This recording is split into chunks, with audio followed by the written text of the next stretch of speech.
I'm Jeff from the Nationwide Super Team and welcome to our latest Small Business Super Business Newsreel.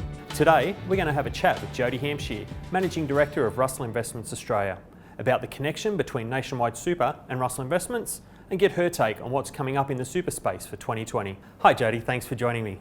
Thank you, Jeff, my pleasure. So tell us about Russell Investments and its connection with Nationwide Super. Sure.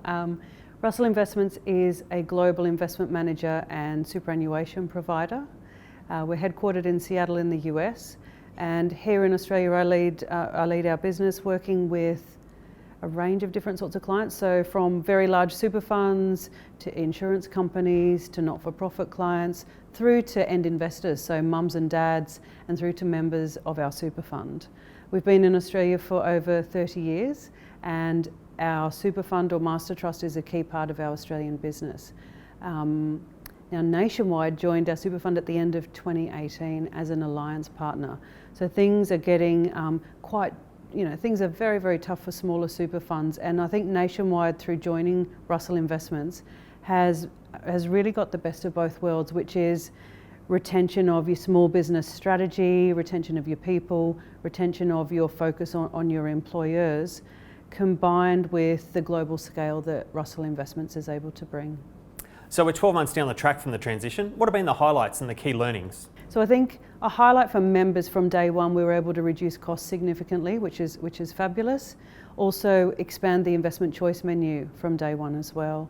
And then members of the Nationwide Fund now have access to all of the things that Russell Investments do in our super fund, so an award-winning app, great web tools, and then future innovations are just something that Nationwide members get automatically. So early next year we've got something very exciting in the way that we think about default super coming, and Nationwide members straight away get that, so that's very exciting.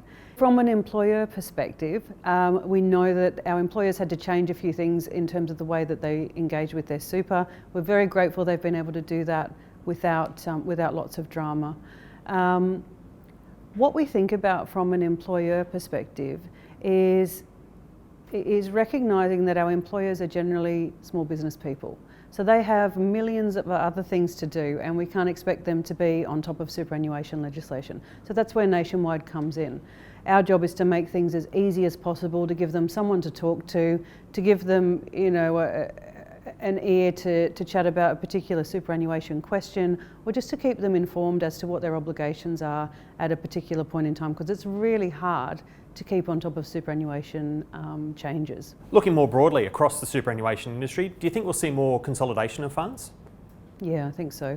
I think, as I said earlier, pressure on funds is immense, and certainly people are discussing mergers and alliances and partnerships intensely. So I expect what we'll end up with is a number of very large funds and a number of funds that provide something a little bit special to their members or have a slightly different strategy that's considered valuable to their membership base. So there's been a lot of legislative changes with SuperStream and more recently single touch payroll. Do you think there's more to come, especially off the back of the Banking Royal Commission?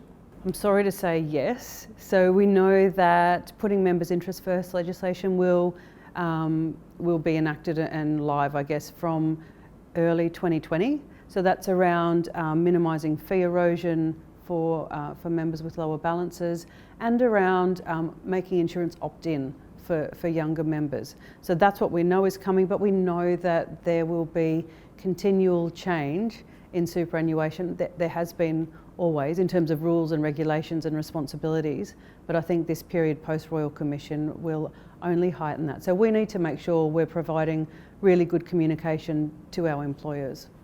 Now, I know one of your passions is championing women in business. What would you say to the female small business owners we've got out there? Absolutely, yes. And I have had a small business myself, for some years, so I understand the pressure of running a small business. So I think what I'd say to the female small business owners out there, we spend a lot of time thinking about the needs of our staff, of our clients, of our families, of everybody else, and we often don't take care of ourselves. So I think that's a particularly important message for female business owners. If you're not working, the wheels fall off.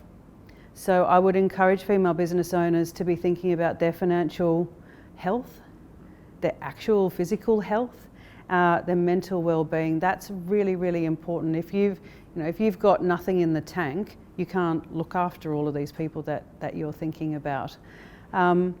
As a financial professional, I think people would expect me to say, make sure you're thinking about your financial future. So have a chat perhaps with an advisor, or have a chat, use some of our tools maybe on our website to have a look at how you're tracking in terms of retirement saving, because that's another thing small business owners don't think as much about as we would like them to. So having a chat about retirement saving, and also particularly thinking about insurance and getting some advice around insurance, because if you can't work for some reason, that can be quite catastrophic for a female business owner. But we love female business owners, they are absolutely awesome, but please take care of yourself. Thanks for your insights, Jodie. Thanks, Jeff. Well, that's it for this Small Business Super Business Newsreel. See you next time.